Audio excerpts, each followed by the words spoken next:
Hi guys, in today's video, you will learn how to connect Contact Form 7 to your favorite CRM or email marketing software.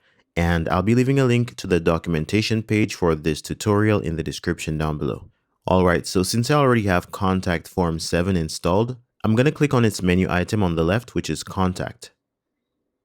So here we can either add a new contact form or we can just use one that we already have. I'm just going to click on this one to use it.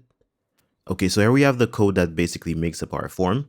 We'll ignore it for this demonstration and we'll just go to the Mail Opt-in tab. Now we need to select an integration from this list. In my case, I'm going to use MailChimp, but you can use whichever one that you have connected. Alright, so once the settings open up, we can now select our email list. And just for this video, I'm going to go ahead and disable double opt-in. Alright, so next I'm going to go ahead and add a tag, which is Contact Form 7.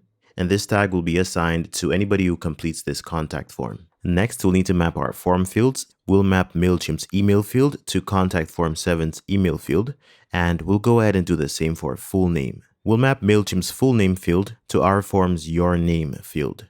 Alright, so in your case, if you have other fields to map, you can go ahead and do it using the remaining fields on the list. If you're done, you can go ahead and click on Save at the bottom of the page. Alright, so the next thing we need to do is just grab our shortcode and go ahead and test out our forms integration. So I'm going to go ahead and copy this, and I'll also create a new page. I'll name the page Contact Form 7. I'll paste the shortcode and I'll publish it. Now we can view our page. So this is our unstyled Contact Form 7 form, and for now it's fine since we're mainly focusing on the function. So I'm just going to go ahead and quickly fill this out. I'll click on submit, and once it's submitted, we'll need to go to MailChimp to see if the information was synced. Alright, so here we have the information that we just entered with our Contact Form 7 tag. Alright, so I really hope you found this video helpful. Thanks for watching and see you next time.